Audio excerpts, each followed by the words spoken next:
বাংলার ইতিহাসে আমরা মীর জাফরকে চিনি বেইমানির প্রতীক হিসাবে, কিন্তু আপনি কি জানেন নবাবের পতনের পেছনে মীর জাফরের চেয়েও ভয়ঙ্কর এবং প্রভাবশালী এক নারী চরিত্র ছিল, যার চোখের জল আর প্রতিশোধের নেশায় বদলে দিয়েছিল পুরো বাংলার মানচিত্র। নবাব আলীবর্দী খাঁর বড় মেয়ে মেহেরুন্নেসা, যাকে দুনিয়া চেনে ঘসেটি বেগম নামে। কেন তিনি নিজের আপন ভাগ্নের বিরুদ্ধে ব্রিটিশদের সাথে হাত মিলিয়েছিলেন? এটা কি শুধুই ক্ষমতার লোভ ছিল, নাকি এর পেছনে লুকিয়ে আছে অন্য কোনো রহস্য? আজকের ভিডিওতে আমরা জানব কেন মাঝগঙ্গায় ঘসেটি বেগমকে ডুবিয়ে মারা হয়েছিল এবং মৃত্যুর ঠিক আগে তিনি মীর জাফরের বংশকে কি অভিশাপ দিয়েছিলেন। সম্পূর্ণ ইতিহাস জানতে ভিডিওটি শেষ পর্যন্ত দেখুন, আর চ্যানেলে নতুন হলে অবশ্যই চ্যানেলটি সাবস্ক্রাইব করে রাখুন।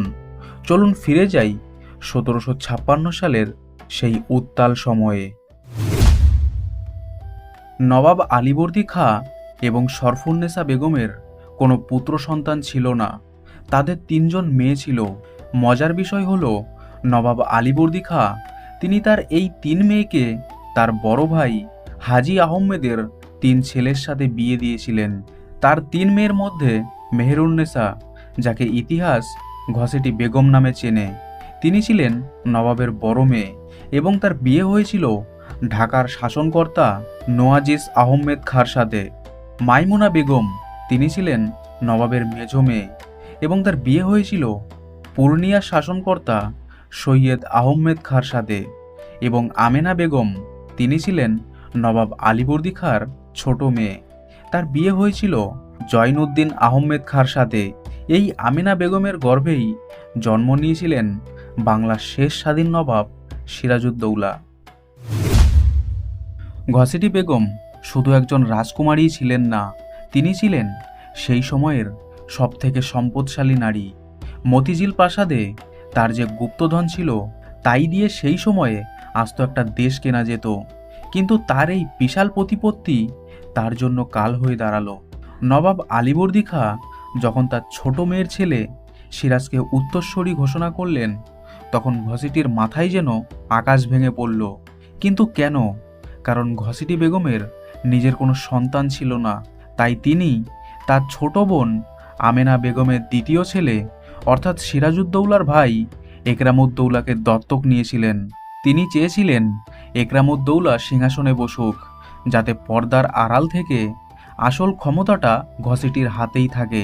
কিন্তু ঠিক এখানেই শুরু হলো আসল খেলা। সিরাজ যখন সিংহাসনে বসলেন, তখন তিনি জানতেন তার বড় খালা ঘসেটি বেগম বসে থাকার পাত্রী নন। তাই সিরাজ কি করলেন জানেন? তিনি ঘসেটি বেগমের প্রাসাদে হানা দিলেন এবং তার বছরের পর বছর ধরে জমানো অগাধ সম্পদ আর সোনাদানা বাজেয়াপ্ত করে নিলেন। ভাবুন তো একবার, যে নারী সারা জীবন হুকুম চালিয়ে এসেছিল, তার নিজের চোখের সামনে তার সব সম্পত্তি কেড়ে নেওয়া হচ্ছে আর তাকে করে রাখা হচ্ছে গৃহবন্দী। অপমানের এই জ্বালা এত সহজে কি মেটে? ঘসেটি বেগমের চোখের সেই জলই আসলে পলাশির যুদ্ধের বারুদে প্রথম আগুনটা জ্বেলে দিয়েছিল। তিনি প্রতিজ্ঞা করেছিলেন সিরাজকে তিনি ধ্বংস করবেনই, তাতে বাংলা যা হওয়ার হোক। কিন্তু এই প্রতিশোধের নেশায় তিনি কি বুঝতে পেরেছিলেন যে তিনি নিজের কবর নিজেই খুঁড়ছেন? চলুন দেখা যাক এরপরে কি ঘটেছিল। মুর্শিদাবাদের সেই বিখ্যাত মতিঝিল প্যালেস বাইরে থেকে দেখলে মনে হতো বিলাসিতার এক স্বর্গ, কিন্তু এর ভেতরেই দানা বাঁধছিল বাংলার ইতিহাসের সবথেকে ভয়ঙ্কর অভিশাপ। আপনি কি জানেন এই প্রাসাদের দেওয়ালগুলো এমনভাবে তৈরি করা হয়েছিল যাতে ফিসফিস করে বলা কথাগুলো বাইরে না যায়? আর সেই নিস্তব্ধতার সুযোগ নিয়েই ঘসেটি বেগম এক বিশাল গোপন ভল্ট বা আন্ডারগ্রাউন্ড চেম্বার তৈরি করেছিলেন। সেখানে কি ছিল জানেন? শুধু সোনাদানা নয়, সেখানে দিনের পর দিন চলত ব্রিটিশদের সাথে গোপনে চিঠি আদান প্রদান। সিরাজউদ্দৌলা যখন এই ষড়যন্ত্রের গন্ধ পেলেন, তিনি ঘসেটি বেগমকে বন্দী তো করলেন, কিন্তু একটা মস্ত বড় ভুল করে ফেললেন। তিনি জানতেন না যে মতিঝিল প্যালেস থেকে ঘসেটি বেগমকে সরিয়ে নিলেও তার বিছিয়ে রাখা স্পাই নেটওয়ার্ক বা গুপ্তচরদের জাল তখন সরাসরি নবাবের শোবার ঘর পর্যন্ত পৌঁছে গেছে। একজন নারী হয়েও কিভাবে তিনি পর্দার আড়াল থেকে মির্জাফর আর জগৎ শেঠদের হাতের পুতুলের মতো নাচাচ্ছিলেন, এবং কোন সেই গোপন সংকেত যা তিনি পলাশির যুদ্ধের ঠিক আগের রাতে ব্রিটিশ শিবিরে পাঠিয়েছিলেন। ভিডিওর একদম শেষে আমি সেই গোপন চিঠির তথ্যটি দেব, যা শুনলে আপনিও চমকে উঠবেন। 1757 সাল পলাশীর আমবাগানে যখন বাংলার ভাগ্য নির্ধারিত হচ্ছে, তখন মুর্শিদাবাদের প্রাসাদে বসে প্রহর গুনছিলেন এক নারী। ঘসেটি বেগম তখনও জানতেন না তিনি যে আগুনের খেলা শুরু করেছেন তা একদিন তাকেই পুড়িয়ে ছাই করে দেবে। সিরাজের পরাজয়ের খবর যখন এলো, ঘসেটি বেগমের মুখে হয়তো তখন জয়ের হাসি ছিল। তিনি ভেবেছিলেন এবার বুঝি তার অপমানের প্রতিশোধ পূর্ণ হলো। কিন্তু না, এখানেই ইতিহাস এক চরম মোড় নিল। মির্জাফর সিংহাসনে বসলেন ঠিকই, কিন্তু ঘসেটি বেগম বুঝতে পারলেন তিনি আসলে এক খাঁচা থেকে বেরিয়ে অন্য এক আরও বড় এবং ভয়ঙ্কর খাঁচায় বন্দী হয়েছেন। ইংরেজরা তাকে ব্যবহার করছিল ঠিকই, কিন্তু কাঁচ ফুরিয়ে গেলে তারা তাকে ডাস্টবিনে ছুঁড়ে ফেলতেও দ্বিধা করেননি। মির্জাফরের ছেলে মিরনের চোখে ঘসেটি বেগম ছিলেন এক বিপজ্জনক প্রতিপক্ষ। আর ঠিক এই মুহূর্ত থেকেই শুরু হলো ঘসেটি বেগমের জীবনের সেই অন্তিম অধ্যায়, যা শুনলে আজও মানুষের গায়ের লোম খাড়া হয়ে যায়। কি ঘটেছিল সেই অভিশপ্ত রাতে? কেন মাঝ নদীতে হাহাকার করে উঠেছিল বাংলার সেই এক সময়ের দাপুটে নারী? জানলে আপনিও শিউরে উঠবেন।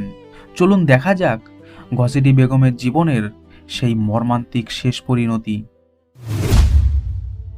কিন্তু জানেন কি, যে ঘসেটি বেগম নিজের ভাগ্নেকে ধ্বংস করতে ব্রিটিশদের সাহায্য করেছিলেন, তার নিজের মৃত্যুই কতখানি ভয়ঙ্কর ছিল?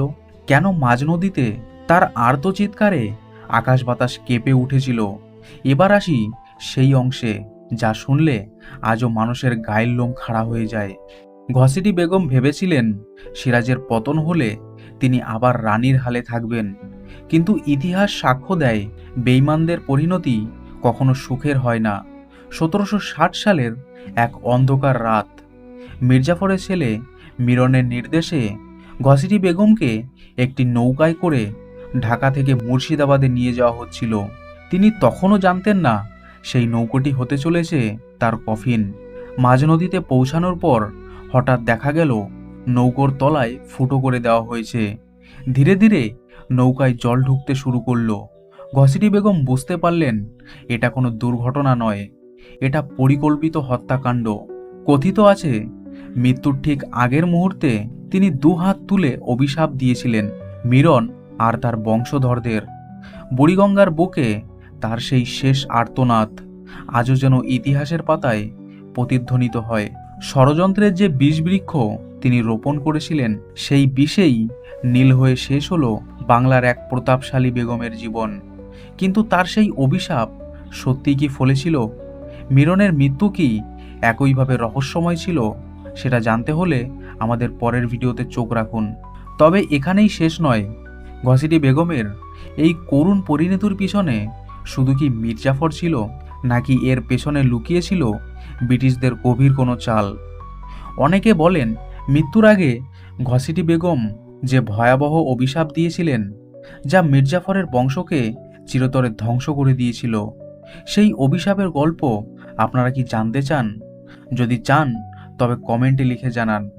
আপনাদের আগ্রহ থাকলে আমরা সেই রহস্যময় অভিশাপ আর মির্জাফরের পরিবারের শেষ পরিণতি নিয়ে খুব শীঘ্রই একটি ভিডিও নিয়ে আসব। আর হ্যাঁ, ঘসেটি বেগমের এই ষড়যন্ত্র আসলে কি বাংলার সাধারণ মানুষের ভাগ্য বদলে দিয়েছিল, নাকি আমরা আজও সেই ভুলের মাসুল দিচ্ছি? ভিডিওটি ভালো লাগলে অবশ্যই লাইক করুন, শেয়ার করুন আর চ্যানেলটি সাবস্ক্রাইব করে রাখুন। দেখা হচ্ছে পরবর্তী ভিডিওতে। ততক্ষণ সাবধানে থাকুন, সাথে থাকুন। ধন্যবাদ।